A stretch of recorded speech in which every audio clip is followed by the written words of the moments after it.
Performing operation on decimals is not always the simplest task for students to grasp. It is important to give them a very visual representation, such as base 10 blocks. This will give them a very easy way to see exactly why the rules for decimals work. This example is going to be adding 1 and 92 hundredths plus 3 and 28 hundredths.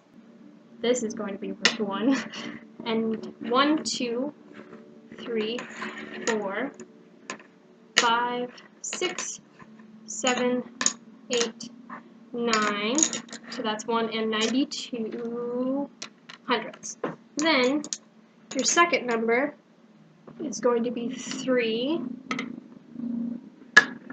and 28, 2, 4, 6, 8 hundredths. You're going to begin by adding your units, so 2, 4, 6, 8, and 10. So for every 10 units you get, you're going to make a rod. So you can replace your 10 units with a rod. 1, 2, 3, 4, 5, 6, 7, 8, 9, 10. For every 10 rods you get, you can get a new hole.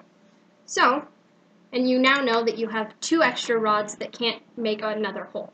So your answer then becomes 1, 2, 3, 4, 5, and 2 tenths. My next example is going to be subtracting 2 and 42 hundredths minus 1 and 91 hundredths. So you're going to start with representing your 2, and 1, 2, 3, 4, 42 hundredths. And from that, you know that you're going to want to take 1 and 91 hundredths. So you're going to take away your 1.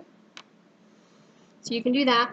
But now, you know that you need to take 9 tenths away, but you only have 4. So what you're going to have to do is trade one of your units of 1 in for 10 rods, which now become tenths. So now you have to remove 9 rods. So 1, 2, 3, 4, 5, 6, 7, 8, 9. And your unit of 1.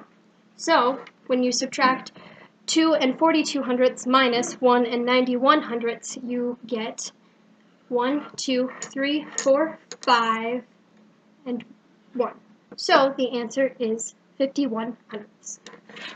My next example will be multiplying 1 and 2 tenths times 2 and 7 tenths. So, able to do this, you're going to use the area model, which is going to be set up like this. So first you're going to set up 1 and 2 tenths times 2 and 7 tenths. So in this case, this is now your unit of 1, and these are your tenths. 1, 2, 3, 4, 5, 6, and 7. Now, you just ask yourself, what is 10 times 10? Well, 10 times 10 is 100. So you place 100 in between it. Then what is 10 times 1? That is 10. So you're going to place the unit of 10. 10 times 1 is 10. So you're once again going to place your unit of 10. And you're going to continue doing that down the line. So 10 times 10 is 100. And 10 times 1 is 10. And 10 times 1 is 10. And then 10 times 1 is 10. 10 times 1 is 10. 10 times 1 is 10. 10 times 1 is 10. 10 times 1 is 10. 10 times 1 is 10. 10 times 1 is 10. And then you're going to do 1 times 1 is 1. Now we're just going to use a lot of units of 1. So 1 times 1 is 1. 1 times 1 is 1. 1, 1, 1. The trick to this is kind of try to keep it generally lined up so you don't accidentally mess up. Go ahead. Thank you.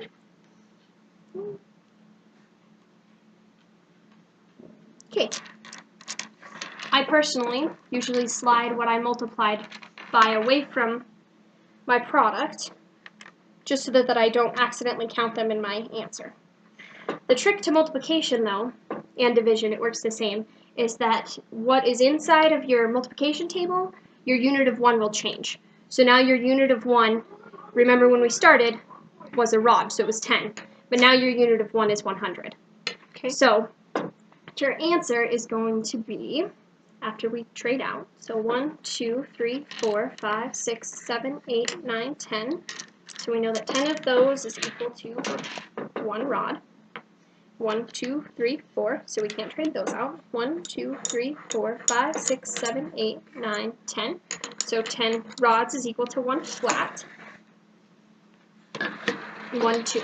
Alright, so now we know that we have traded in everything that can be traded in. So now you begin to count. 1, 2, 3, so it's 3 and 24 hundredths.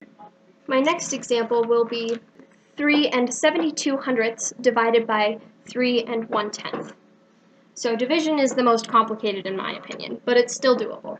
So you're first going to begin with setting up your 3.1, so 3 and 1/10 on the top, because the number, this is what you're dividing by, or you're dividing with.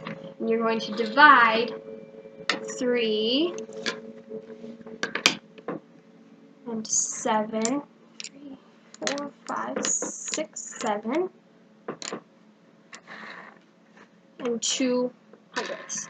Okay, so this is what's tricky. You have to remember that just like in multiplication, the inside, your unit of 1 will change. So you know that this is going to be the inside. That's why we had to use these as your unit of 1 in the inside number, and these as your unit of 1 on the outside number.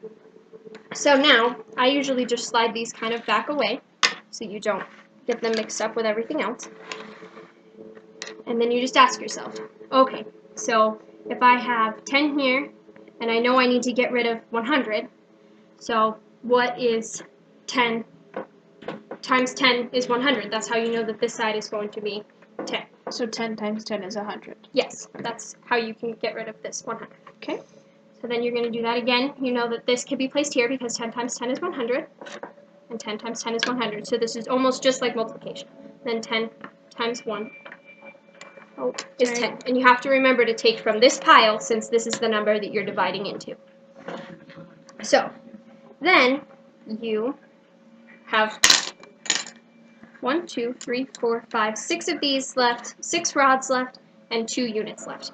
So then you ask yourself, okay, 10 times what is going to give me 10? Well, 1. So you're going to fill in your unit of 1 over here, and then continue that down the line, using out of this pile once again. And then you're going to ask yourself again, 10 times what equals 10? Well, 10 times 1 equals 10. 10 times 1 equals 10. 10 times 1 equals 10. And 1 times 1 is 1. And now, if you noticed, I've used all of what was left to divide by. So then, you're just going to read from this side. So you know that 3 and 72 hundredths divided by 3 and 1/10 is going to give you 1 and 2/10.